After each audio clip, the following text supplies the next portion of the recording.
Hello everyone, welcome to Neha Ma'am online classes. And in our previous video we have discussed about the cross multiplication method for solving this pair of linear equations in two variables. And with that we have completed all the four methods to find the solution of pair of linear equations in two variables. हमने चारों methods अभी तक discuss कर लिए हैं. First graphical method, then substitution method, then elimination method, and the last one is cross multiplication method. Okay, so today I am starting your this 3.5 exercise. इसका first question भी मैंने आपको इंट्रोडक्शन पार्ट में करवा दिया था क्रॉस मल्टीप्लिकेशन मेथड के साथ. तो सेकंड क्वेश्चन जो है वो आपको हमने प्रीवियस वीडियो में जब कंसिस्टेंसी और इनकंसिस्टेंट सॉल्यूशन के बारे में बताया था उसी से रिलेट करके दे रखा है. तो आप खुद ट्राई करिए, है ना. जो कंडीशंस थी, जो कंडीशन आपको यहाँ पे गिवन है इनफाइनाइट सॉल्यूशन और नो सॉल्यूशन की, इसकी कंडीशन लिखिए, कोएफिशिएंट्स लिखिए और सॉल्व कीजिए. You will get the values जो कि रिक्वायर्ड है. देन क्वेश्चन नंबर थर्ड जो है वो सिंपली क्रॉस मल्टीप्लिकेशन मेथड से सॉल्व करना है, वो भी आप कर सकते हैं. So moving to the question number 4 which is the related to the word problems. और इसमें दो इंपॉर्टेंट वर्ड प्रॉब्लम्स इन्वॉल्व है. जो लास्ट की दो वर्ड प्रॉब्लम्स है वो बहुत ही इंपॉर्टेंट है, थोड़ी टिपिकल है, एग्जाम्स में बहुत बार आती है ना. बट बिफोर दैट जो फर्स्ट सेकंड थर्ड है आपकी वर्ड प्रॉब्लम्स, उसमें मैं कुछ हिंट्स दे देती हूँ कि आपको कैसे करना है. सो हियर फर्स्ट जो पार्ट है आपका क्वेश्चन नंबर 4 का, जहां पर क्वेश्चन नंबर 4 फर्स्ट पार्ट मैं आपको सिंपली रीड करके एक बार बताती हूँ कि what is the question. A part of monthly postal charges is fixed and the remaining depend on the number of days one has taken food in the mess. कि postal charges कैसा है कि कुछ फिक्स्ड चार्ज आपको देना है और जितने दिन आप मेस में खाना खाते हो उन दिनों के अकॉर्डिंग आपको पर डे के अकॉर्डिंग पेमेंट करना है. तो ये सेम क्वेश्चन हमने लेंडिंग लाइब्रेरी वाला किया था.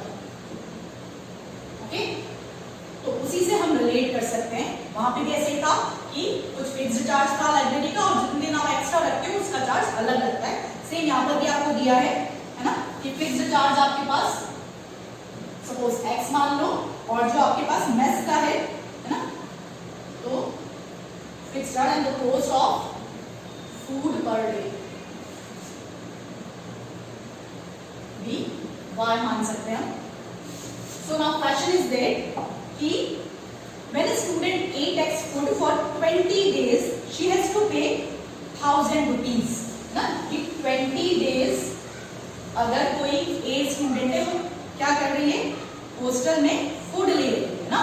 तो जो हमारे पास यहाँ पर है उसके अकॉर्डिंग क्या होगा कि x फिक्स्ड चार्ज तो उसको देना ही है और 20 डेज के लिए पर डे के अकॉर्डिंग y रुपीज लगेगा. दैट मींस 20y जो हो जाएगा that is 1000 rupees. That means fixed charge उसको देना है x रुपीज एंड 20 डेज के according y rupees per day के अकॉर्डिंग आपके पास क्या आ जाएगा प्लस 20y. तो आपके पास ये फर्स्ट इक्वेशन है. And similarly for the b student आपको क्या दिया है कि whereas the student D who take food for 26 days, कि b स्टूडेंट जो है वो 26 डेज के लिए फूड ले रहा है. तो जो फिक्स्ड चार्ज है वो तो उसे पे करना ही है and for the 26 days we have to pay 26y rupees and this total is given as 1180 rupees. Clearly? तो ये दोनों इक्वेशंस आपकी फ्रेम हो गई. Now you can use any of the method to solve this. तो मैं इसे आगे सॉल्व नहीं करा रही हूँ, आप खुद करो, है ना. And question number 4 second part वो भी आप खुद करोगे. फ्रैक्शन रिलेटेड प्रॉब्लम है और इस टेक्स्ट बुक में दो फ्रैक्शन रिलेटेड प्रॉब्लम्स आपको पहले आ चुकी है. This is the third question related to fraction. तो आप सोच सकते हो कि फ्रैक्शन वाला क्वेश्चन कितना इंपॉर्टेंट है ना. So try this also. Third के बारे में मैं बता देती हूँ. थर्ड पार्ट में सिंपल सा है, फिर भी डिस्कस कर लेते हैं कि Yash scored 40 marks in a test getting 3 marks for each right and losing 1 marks for each wrong answer.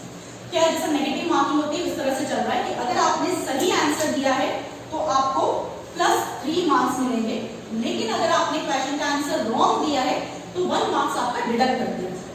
ठीक है, तो अगर हम देखें कि जो आपको यहाँ पे क्वेश्चन में गिवन है कि Yash scored 40 marks in a test. ठीक है, तो उसने कितने क्वेश्चन सही किए होंगे और कितने क्वेश्चन रॉन्ग किए होंगे ये हमें पूछा गया है. तो लाइक द नंबर ऑफ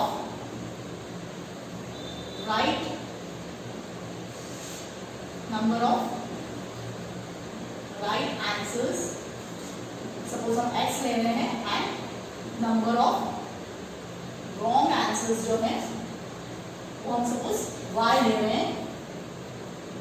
तो देखो सो यहाँ देखिए अगर हम कि फर्स्ट केस में उसने x आंसर्स राइट किए हैं और राइट आंसर्स के कितने मार्क्स हैं हमारे 3 मार्क्स। तो 3 3 3 ऐसे x टाइम्स करें हम तो दैट मींस कि कितना हो गया 3x मार्क्स हो जाएंगे उसके पास टोटल। लेकिन उसने y मार्क्स रॉन्ग किए और हर रॉन्ग आंसर के लिए आपके पास 1 मार्क्स डिडक्ट कर दिया जाएगा। यानी कि कितने मार्क्स डिडक्ट करेंगे हम 1 into y और डिडक्ट कर रहे हैं इसलिए आपको क्या लगाना है माइनस। डिडक्ट करना किस हटा रहे हो आप है ना, रिड्यूस कर रहे हो, so minus will be there. और इसके अकॉर्डिंग जो राइट आंसर्स आए हैं उसके मार्क्स में से हमने जो रॉन्ग आंसर किए उसके मार्क्स हटा दिए, then you will get this form. That means इस 1y को हम सिंपली y भी लिख सकते हैं। तो आपके पास ये फर्स्ट इक्वेशन आ गई। And similarly for the second part, had 4 marks been awarded for each correct answer and 2 marks are awarded for each incorrect answer, Yash would have scored 50 marks. इसी तरह से आपको सेकंड पार्ट में दिया है कि अगर सही आंसर के 4 मार्क्स दे दिए जाए तो इसे कितने मिलेंगे 4x मार्क्स मिलेंगे सही आंसर के, और जो रॉन्ग आंसर से उसके 2 मार्क्स डिडक्ट किए जाए तो रॉन्ग आंसर के मार्क्स कितने होंगे 2y, और डिडक्ट करने से यहाँ पर भी क्या होगा minus, then he will get 50 marks. तो ये आपके पास सेकंड इक्वेशन होगी। Now solve this equation, either of the method you can use है ना, एलिमिनेशन मेथड भी कर सकते हो, सब्स्टिट्यूशन भी कर सकते हो। नाउ चलो अब आ जाओ अपनी लास्ट 2 प्रॉब्लम्स जो फोर्थ और फिफ्थ पार्ट है, जो कि मैंने कहा स्टार्टिंग में कि बहुत ही इंपॉर्टेंट है ना। तो देखो फोर्थ पार्ट जो है क्या दिया है आपको, एक बार ढंग से रीड करना उसे और फिर ट्राई करना। ठीक, क्या है देखो, ये डिस्टेंस टाइम के अकॉर्डिंग आपको दिया है। Places A and B are 100 kilometres apart on A highway, कि किसी हाईवे पर A और B आपके पास 2 प्लेसेस हैं और उनके बीच में जो डिस्टेंस है that is 100 kilometres. Now one car starts from A, another car starts from B at the same time।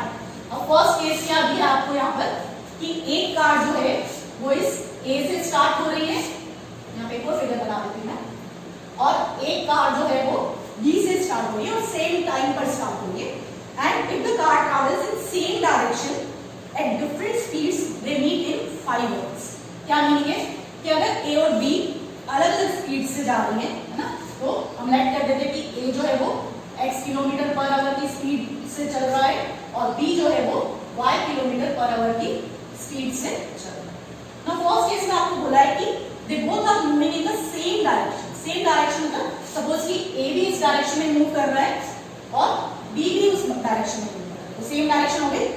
That means कि ये दोनों आगे जाकर कहीं मिल रहे हैं और कितने टाइम बाद मिल रहे हैं, they meet in 5 hours। A चल रहा है, B चल रहा है और आगे जाके सपोज ये किसी C पॉइंट पर आकर दोनों मिल रहे हैं।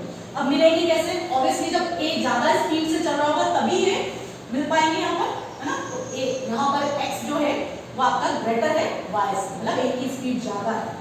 अब इसको कैसे देखना है, ये 5 hours वाला डेटा है, उससे हम कैसे इसकी इक्वेशन बना सकते हैं वो देखो आप।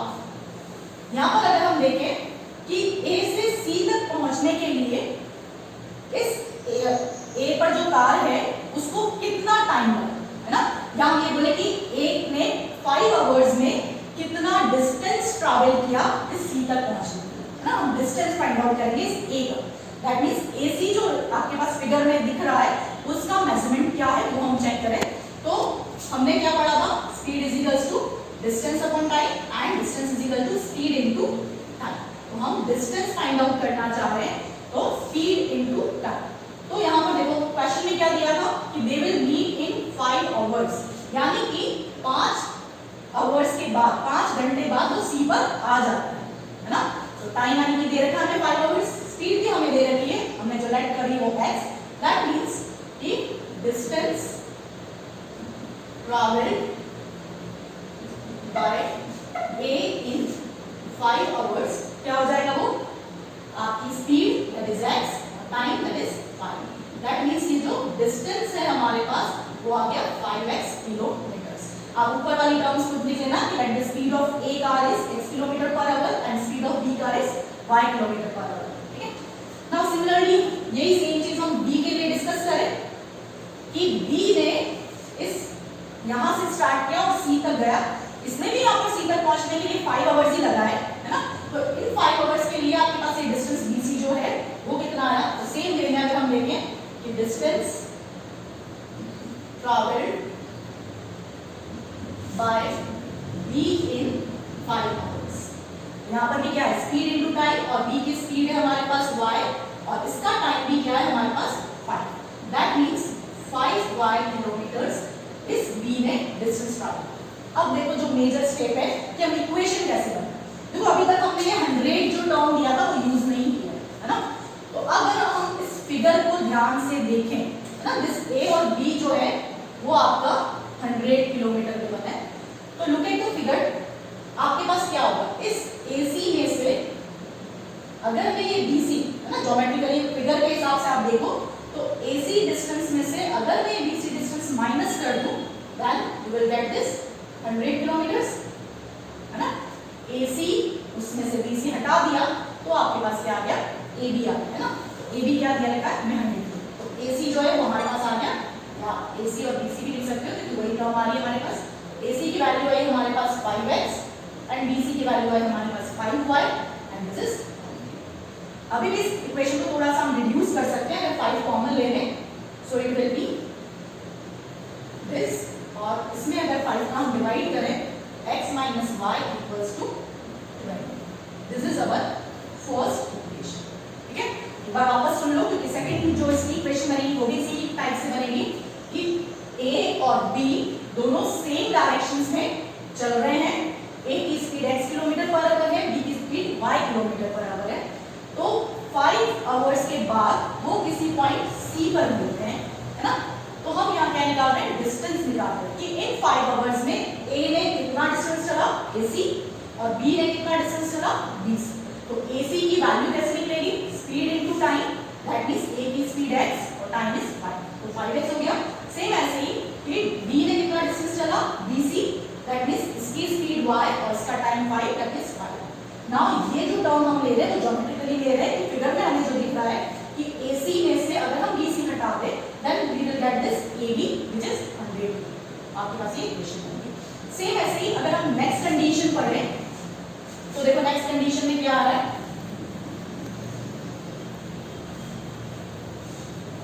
कि in next second part we have given as if the car travel in same direction, sorry, if they travel towards each other they meet in 1 hour। towards each other means आमने सामने आ रहे हैं तो 1 घंटे में कहीं आपको मीट करेंगे। तो अगर हम फिगर के अकॉर्डिंग देखें तो A सपोज यहाँ है, B यहाँ है और दोनों एक दूसरे की तरफ आ रहे हैं, तो ऑब्वियसली यहाँ नहीं मिलेंगे, वो यहाँ मिलेंगे कहीं पर, तो let it point B D कि 1 घंटे में D तक आया, B भी जो है वो 1 आवर में D तक पहुंच गया। दैट मींस जैसे अभी किया था वैसे ही कि A ने 1 आवर में कितना डिस्टेंस ट्रैवल किया AD और B ने सेम ऐसे ही कि कितना डिस्टेंस ट्रैवल किया BD। ठीक है, तो इसकी हमारे पास x kilometre per hour speed दे रखी थी, लेट किया था जो हमने, उसके अकॉर्डिंग हम यहाँ पर लिखे तो distance travelled bye A in 1 hour, है ना। 1 आवर में D तक पहुंच रहा है, that is speed into time, तो speed is x and time is 1, so this is x kilometres. और ये हम देखें तो ये क्या आ रहा है हमारे पास, AD is x kilometre. Same way distance travelled bye B in 1 hour, क्या हो जाएगा, स्पीड y और ये भी 1 आवर में है, सो this is y kilometre and this is BD। अब अगेन इक्वेशन फ्रेम करने के लिए अगर हम ज्योमेट्रिकली देखें तो ये पूरा हमारे पास क्या है, A से B तक 100 किलोमीटर है, that means AD plus BD करेंगे हम तब हमारे पास क्या आएगा ये 100। सो AD is x plus BD is y and this is 100, so this is our second equation। Okay, now this is first equation, this is second equation and you can simply solve this। और इसमें अगर हम elimination method लगाए तो 2 minute में solve हो जाएगा कि x minus y equals to 20 x plus y equals to 100। अब क्या करना है, आइदर आप x एलिमिनेट करो या y एलिमिनेट करो, दोनों में कोएफिशिएंट सेम है, तो मैं y एलिमिनेट कर दूं, that means I am adding this equations. So we have 2x and here it is 120, so x is equals to 120 upon 2, that is 60। इसका मतलब है कि a की स्पीड क्या होगी हमारे पास 60 किलोमीटर पर आवर और दोनों का सम क्या आ रहा है 100। जब a 60 है तो y कितना हो जाएगा 100 minus 60, दैट मींस कि y जो आ जाएगा वो 40 किलोमीटर पर आवर उसकी स्पीड आ जाएगी। क्लियर? तो इसको ढंग से रीराइट कर लेना कि x निकालने के बाद आप वैल्यू पुट करोगे फर्स्ट इक्वेशन में और फिर सेकंड में। ये बहुत ही इंपॉर्टेंट क्वेश्चन है और आई थिंक कि आपको ये समझ में आया होगा अच्छे से, है ना? कॉन्सेप्ट अगर आप फिगर बना के करोगे तो इजी हो जाएगा। Now moving to the last part, that is the fifth part. अब फिफ्थ पार्ट में भी देखिए क्या है, ये क्वेश्चन भी इंपॉर्टेंट है, बहुत बार एग्जाम में दिया जाता है। This is area related problem, कि रेक्टेंगल के एरिया से रिलेट किया गया है। ओके, नाउ अब क्या दिया है इसमें देखो, the area of rectangle get reduced by 9 square units if the length is reduced by 5 units and breadth is increased by 3 units। मतलब कि कोई रेक्टेंगल आपको गिवन है इनिशियल केस में, और अगर हम इसकी length is reduce by 5 units, length अगर हम 5 यूनिट्स डिक्रीज कर दे और ब्रेड्थ जो है वो इंक्रीज कर दे, दैट मींस सपोज अगर हम लेट करें कि इसकी लेंथ जो है x है और ब्रेड्थ जो है वो y है ना? तो सबसे फर्स्ट अगर हम इस इनिशियल केस में इसका एरिया देखें, let the length of rectangle be x centimetres. x centimetres नहीं लिख सकते हम क्योंकि यहाँ पे क्वेश्चन में सिर्फ यूनिट्स लिखा है, तो I have to write also units and the breadth of rectangle भी y units। That means कि ये जो हमारा रेक्टेंगल है उसका एरिया क्या हो जाएगा, that is length into breadth, और इसको मैं a से डिनोट कर रही होगी, so this is x into y। तो अभी इसका एरिया सपोज हमारे पास क्या आ रहा है a। नाउ हम फर्स्ट केस लेते हैं जो क्वेश्चन ने आपको स्टार्टिंग लाइन में दिया है कि अगर हम इस रेक्टेंगल में जो अभी आपके पास था उसकी लेंथ जो है वो 5 यूनिट डिक्रीज करें, रिड्यूस करें, यानी कि x था तो यहाँ पर क्या हो जाएगा आपके पास x minus 5 and the breadth is increased by 3, है ना? तो ब्रेड्थ जो है वो आपकी इंक्रीज होगी। अब क्या चेंजेस आए, the area of rectangle gate reduced by 9 square units, कि अगर हम ऐसे चेंजेस करते हैं तो अब इस रेक्टेंगल का जो एरिया होगा वो पहले वाले रेक्टेंगल के एरिया से 9 स्क्वायर यूनिट कम हो जाए। तो पहले हम इस रेक्टेंगल का एरिया निकालें और मान लो कि इसका एरिया में a1 डिवाइड करती हूँ, तो a1 इक्वल्स टू क्या हो जाएगा लेंथ इनटू ब्रेड्थ, यानी कि x minus 5 और y plus 3, इसकी लेंथ और ब्रेड्थ होगी। इसको यहीं ओपन कर लो आप भले, तो x का y से किया तो xy, this into this is 3x minus 5y and minus 15, ये आपका area. Now for framing the equation, जो ये 9 स्क्वायर यूनिट्स दिया है इसको सोचो क्या करना है, थोड़ा ध्यान से सुनो क्या कह रही हूँ मैं। हमने जब ये चेंजेस करे तो इस रेक्टेंगल का एरिया 9 स्क्वायर यूनिट कम हो गया, मतलब इसका एरिया कम है, ये आपको सोच लेना जरूरी है ना कि a का एरिया ज्यादा है, a1 का एरिया कम है। तो कितना कम है इससे 9 स्क्वायर यूनिट, यानी कि इन दोनों का डिफरेंस जो है वो 9 स्क्वायर यूनिट है। तो हम इक्वेशन कैसे फ्रेम करेंगे कि फर्स्ट इस रेक्टेंगल का एरिया माइनस इस रेक्टेंगल का एरिया, वो क्या दिया हमें 9 स्क्वायर यूनिट्स। क्लियर? या ऐसे भी सोचा जा सकता है कि इसका एरिया इससे 9 स्क्वायर यूनिट कम है, मतलब इसमें हम 9 प्लस कर दें तो आपके पास a के इक्वल आ जाएगा। बात वही है, यहाँ से मैं इधर ले लूँ इसको तो 9 प्लस a1 हो जाएगा। तो कैसे भी सोच के लिखा जा सकता है, मैंने इन दोनों के डिफरेंस की कर दी। Now to put the values of this, कि a हमारे पास क्या आ रहा है xy and this one is xy plus 3x minus 5y minus 15।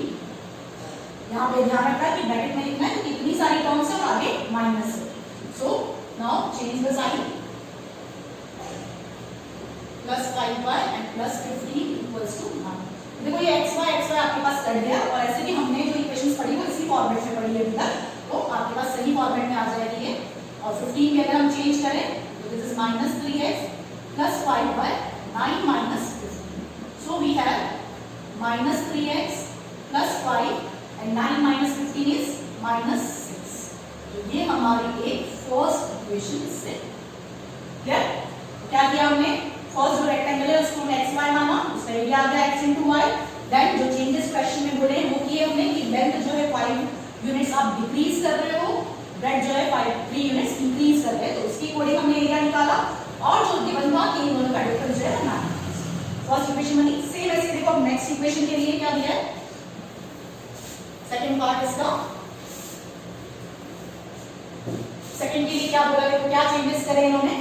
If we increase the length by 3 units, कि अगर अब हम लेंथ जो है वो 3 यूनिट इंक्रीज कर देंगे, that means x plus 3 and the breadth by 2 units, breadth by 2 units ना, तो सेंटेंस सेम चल रहा है, ब्रेड भी आप इंक्रीज कर रहे हो 2 यूनिट्स। और सपोज कि इसका एरिया में a2 डिफाइन कर देती हूँ, तो a2 क्या हो गया आपके पास, लेंथ इनटू ब्रेड के हिसाब से x plus 3 and y plus 2।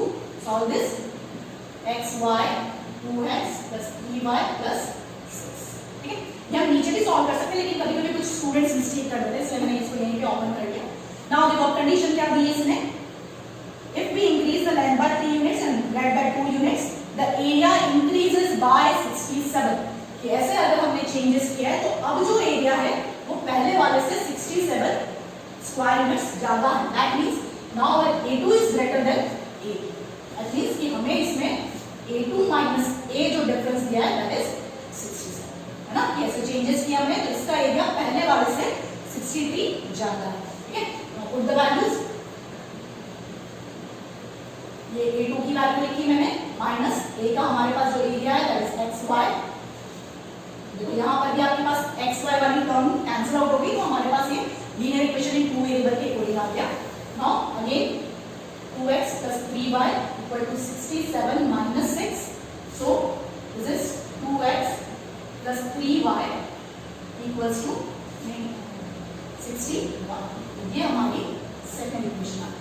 ठीक है, ये फर्स्ट थी, ये सेकंड थी, है ना। तो इन दोनों को सॉल्व करोगे आपके पास x और y आ जाएगा। Now I'm solving this first and second equation, तो इसे भी थोड़ा प्रॉपर्ली सॉल्व कीजिए आप, है ना।